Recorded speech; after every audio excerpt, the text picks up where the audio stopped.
Hi, this is Carlo with 4GQ TV. We're doing an on-the-spot interview at Megacon 2022 with Emma Kubert, a comic creator, writer, and artist.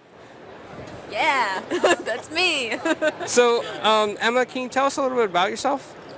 I am a third-generation comic book artist. I've worked on a lot of different things for a lot of different companies already, but I did just graduate from the Kubert School in 2018. Got my timelines wrong. And I teach there as well right now. This year was my first year, but I've worked on titles such as Teen Titans Go, Teen Titans Raven graphic novel, Catwoman for the Batman audio adventures, Squirrel Girl, and Image Comics Inkblot, and I have a lot of different titles coming out this year as well. That's awesome. Yeah. So, kind of like an icebreaker question that we usually ask everybody that we interview. Love it. Is, okay, so on pizza, pineapples or no pineapples?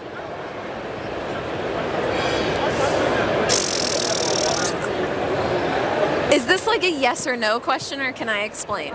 You can explain. Okay, so yes, pineapples or no pineapples is what you're asking? Okay, I am a sucker for sweet and savory, but I have never eaten pineapples on a pizza, so I don't know if I want to start. Nice. Yeah, that's the answer that I like to hear. That's the answer I like. Thank you, thank you. So, how did you get started? I know you said you're a third-generation artist, and how did you get your break doing comics? Well, I would say, I think the thing that I've always loved my entire life is art. Like, just drawing, whatever was creative was something that I loved to do. But later on, it was when I started to really seriously realize that comics were exactly what I wanted to do, and I did everything but them until that point. And that was the point when I decided to go to the Kubert School and to really pursue it.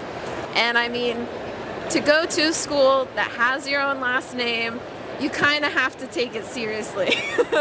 So that was kind of the moment where I was like, all right, I'm going to be a comic book artist now, because I'm going to the school, I'm immersing myself into this world, and that's what's just going to happen.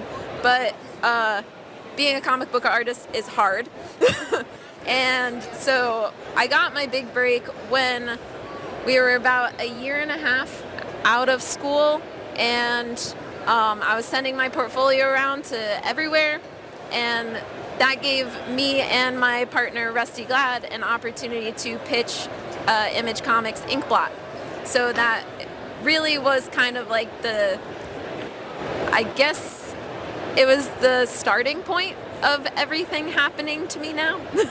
Because things before that, you know, I would get things here, I would get things there, but that is really what made the ball rolling, was having something that was our own project and our own story that we can do whatever we wanted with. Now, that is pretty cool. How long did it take you to develop Inkblot? From creation to inception? Well, I was starting to create Inkblot. It wasn't called Inkblot back then, but I started when I was at the Kubert School. But it was very much inspired by like my life, my influences, my inspiration. But when we were out of school and we were trying to find work, Rusty and I kind of joined forces during that time, and we took the ideas that I was developing at school, and he added his super high fantasy twist to it, and it really just kind of fused together into like the ultimate epic high fantasy story. That is kind of cool. When it comes to Squirrel Girl, because we are a part of the Marvel Cinematic Universe Facebook group as well, so our co-host on the show is the administrator of it from Marvel. Uh-huh. Now, Squirrel Girl, how did you end up getting involved with Squirrel Girl? Well, with Squirrel Girl, I mean, really, I was just working on my art, and one day, you know, Marvel emails you and they're just like, hey, do you want to do a Squirrel Girl story for us? And I'm like, yes, please, thank you. So I guess that's really how it happened, but I wasn't very familiar with Squirrel Girl in the beginning, but when I was doing my research, when I was drawing her out, I was like, oh, this is like the perfect character for me to draw. She's silly, she's fun, she's exciting, but she's super powerful and really cool. And I just really enjoyed that. That's awesome. Yeah. And so how did you get involved with Catwoman? The audio adventures, that was another email. But again, it was just something that was so unexpected and so exciting that you just kind of have to say yes to these things. Like, I get a chance to draw my favorite characters. That's wonderful. And to draw Catwoman, but also that Catwoman that I drew was kind of more of the 50s nostalgia kind of Catwoman. That was super exciting. That was awesome. Like, how could you turn that down? Yeah. Yeah, definitely a classic for sure. Yeah. So, the last name Kubert, any relation to the school that you went to? Oh, yeah. Oh, that. Yes, I am Andy Kubert's daughter.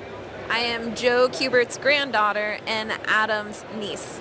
I graduated from the school, as I said, 2018, not 13. And this was my first year teaching there as well, the full-time program. And it really is a place where I grew up. You know, my mom actually was the one to start the Joe Kubert Art Store there as well. So it was very much a family business. So whenever there were days off of school, I was brought to the art store.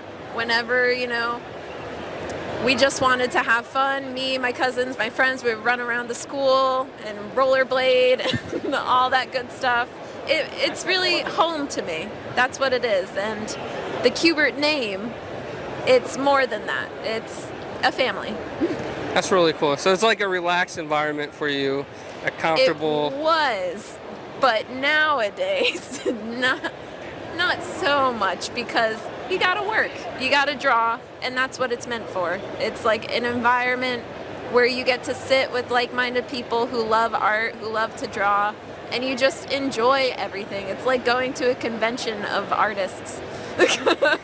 I do have a question about that. So, since you're a third-generation artist, you've seen a lot of comic art being drawn your life. Yeah.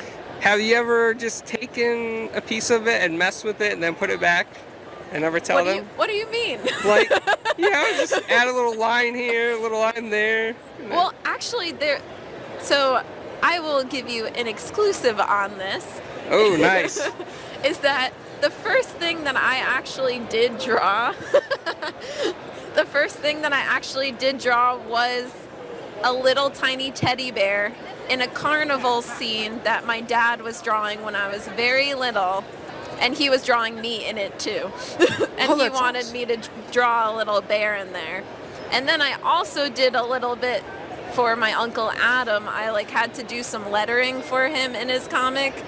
And he said he needed a child's handwriting, but I didn't really have a child's handwriting because I liked art and I like to be illustrative.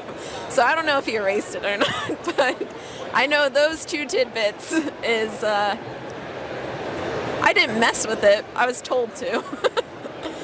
That's really awesome. Yeah. So, cool. From comics and the art that you do, have you ever gone out of that comfort zone and done any other type of art?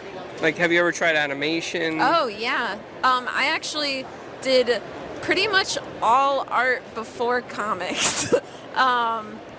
Growing up, I was a lot more into animation, but I was also a lot more into fine art. I was very much museum, gallery scene. I really loved illustrators, and book illustrations of all different times and eras and everything. But when I graduated high school, that's when I decided to pursue animation and storyboarding. And I went to Savannah College of Art and Design. I went for 2 years, and then I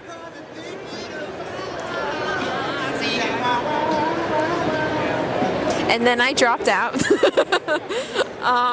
And it was just because the school wasn't for me. It wasn't really anything bad. It was just, it wasn't for me. And then that's when I decided to go to the Kubert School. And even then, I was just like, you know, I'll still do storyboards. Like, I don't think I'll do comics. Everything but comics was for me. And then here I am doing comics. Well, the artwork is definitely amazing. Oh, thank you. The one that you did the teddy bear in, do you remember what issue that was? Where you drew the little teddy bear? It was a carnival scene. I remember that. X-Men or Batman? How long has he been working on Batman? I don't know, cause like Many years? yeah, like many years. I feel like it would be more of a Batman issue. I don't know which issue it is, but I think it's more of a Batman. I think he was doing X-Men before I was born. So I think when I was born, I was a little older. He was definitely doing Batman at that point. Okay. But I can't say for sure. So maybe someone will just have to find it. It's that one comic over there. Right over there. And for Megacon, how many days will you be here? I'll be here all 4 days.